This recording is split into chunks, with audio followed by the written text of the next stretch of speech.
So I'll just cut to the chase. I've been asked, why do I ride an inline four, a Japanese foreign motorcycle, rather than something like, I don't know, an American V-twin cruiser? And I thought I'd get into that with this video.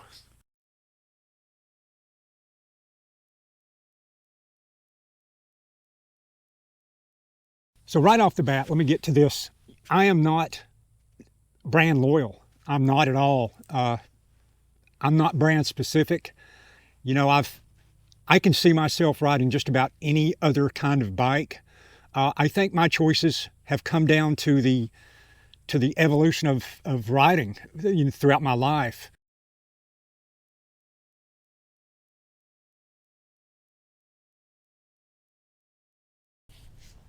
You know, I was doing a search on this about why do people need to be in groups or part of a organization in order to feel whole. And that was really interesting, you know, what came up. And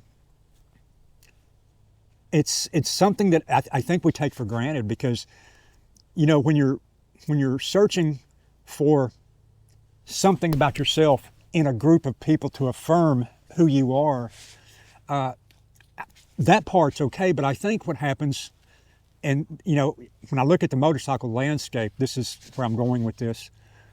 You know, we are very tribal to some extent, but you know, like I said, I think there's this unwritten rule that, you know, sport bike guys hate V-twin guys, but I would say unanimously, for the people that I've been around my whole life, that's a negative.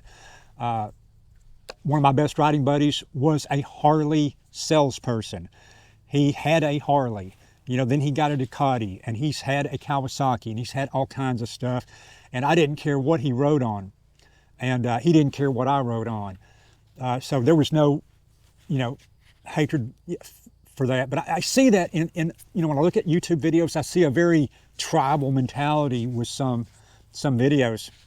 And I think that comes from that part that I just talked about, how people want to be part of a group. And, you know, the negative effects of that, as I read, you know, some of this, and like I said, I might put that up here on the screen, and I don't have it with me right now, so I can't recite it verbatim, but basically it said at the end that the negative part of this is that at some point people begin to have this gatekeeper effect, where they see the club as something they have to protect.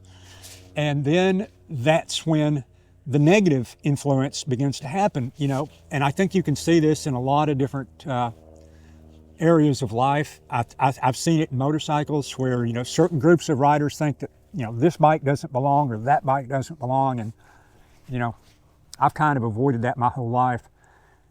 But the tribal instinct of groups kind of, I think, is a turnoff for a lot of riders that I've spoken to, you know. And I think for young riders, there's that aspect too. You know, they want, I think the younger generations are more social than we ever were.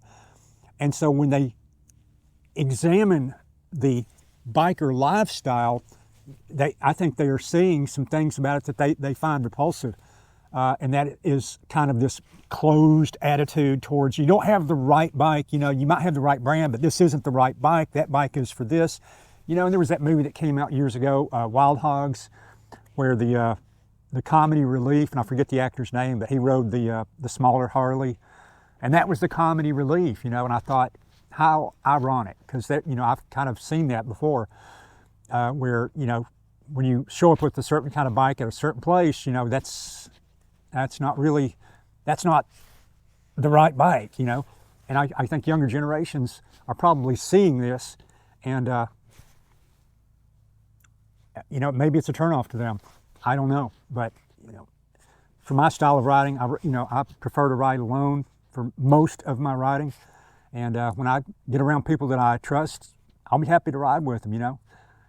No problem there. But the bike tied into my socializing, I keep apart.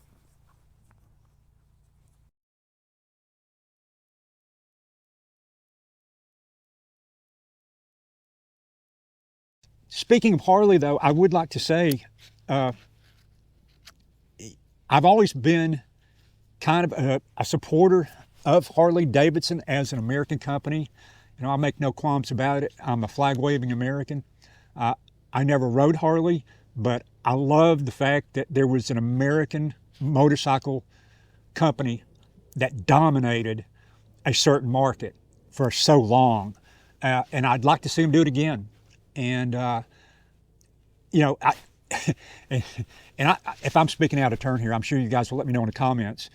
You know, I know I've been watching what's been going on here the last 3-4 years, ever since, you know, the event that happened that we cannot speak of, that started with a C.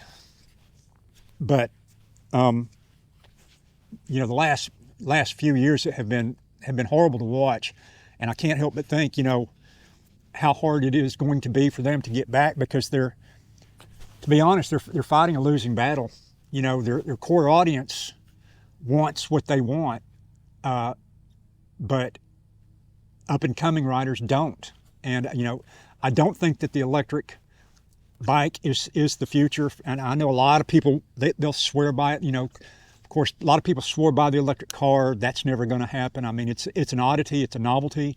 And if I were an American motorcycle company, I'd go back to doing what I did, but I would do it with a little bit of a refresh. You know, I'd keep the older stuff in mind, but, you know, for old people that get, you know, and I'm guilty of this as well.